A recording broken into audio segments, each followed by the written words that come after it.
Untuk selanjutnya Ustaz ada pertanyaan yang terakhir ya mungkin. Iya. Ini dari Mas Ahmad Adi di Kencong, mau tanya batasan dari amar ma'ruf nahi mungkar. Monggo. Iya.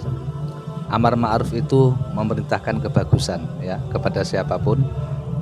Kita itu dianjurkan untuk memerintahkan kebagusan. Ini yang berisiko itu ketika nahi mungkar, ini berisiko mencegah kemungkaran. Nah, cuma amar ma'ruf nahi mungkar ini kalau di dalam kitab fikih ini ada peraturannya, tidak tidak semua orang seenaknya sendiri, maksudnya gitu.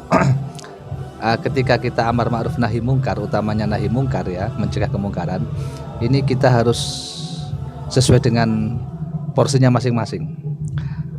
Amar ma'ruf nahi mungkar itu kan ada yang biliat dengan kekuasaan. Nah, kalau biliat ini khusus para penguasa.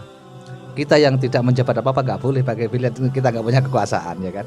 Nah, jadi amar ma'ruf nahi mungkar itu kalau toh memang si pejabat atau penguasa maka dia biliat dengan kekuasaannya. Kalau nggak bisa biliat, kalau dia tidak punya kekuasaan maka bisa bilisan dengan ucapannya, dengan lesannya, seperti para ulama, para ustadz. Ini kan amar ma'ruf nahi mungkar yang bilisan. Terus seandainya kita nggak bisa bilisan karena misalkan takut atau karena kita ini posisinya terjepit, posisinya kita lemah, sedangkan mereka yang membuat kemungkaran ini posisinya kuat, atau memang orang-orang yang istilahnya punya kekuatan, punya power sehingga kita nggak berani, maka kita paling lemah itu adalah ingkar di dalam hati. Tapi itu adaful iman, ini sudah iman yang paling lemah ini sudah. Jadi amar ma'ruf nahi mungkar itu memerintahkan kebagusan dan mencegah kemungkaran, tapi dengan porsinya masing-masing. Kalau dia punya kekuasaan ya dengan kekuasaannya, kalau dia tidak punya kekuasaannya bilisan.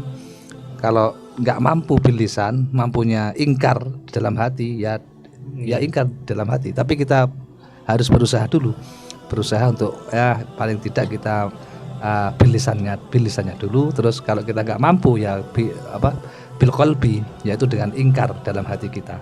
Kalau kita ridho dengan kemungkaran, kita nanti ikut dosa. Ya, jadi kita harus ingkar, tidak setuju dengan adanya kemungkaran tersebut. Oke.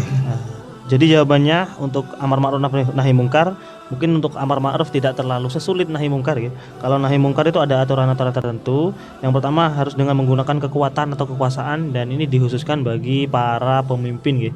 Para penguasa seperti itu. Kemudian yang kedua dengan menggunakan lisan.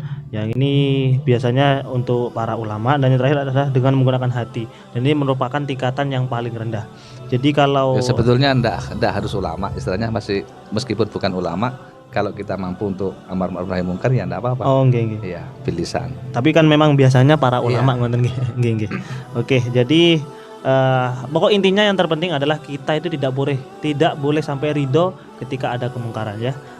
Paling tidak kalau misalnya kita tidak mampu dengan menggunakan lisan, karena misal kalau kita mengucapkannya nanti bisa menimbulkan madarat bagi diri kita sendiri, maka cukup kita mengingkari bahwa perbuatan tersebut adalah perbuatan yang mungkar.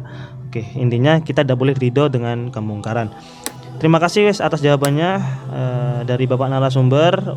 Semoga jawabannya bisa bermanfaat untuk Mas Ahmad Adi yang ada di Kencong, dan juga untuk semua pendengar Radio Dakwah As-Sunniyah.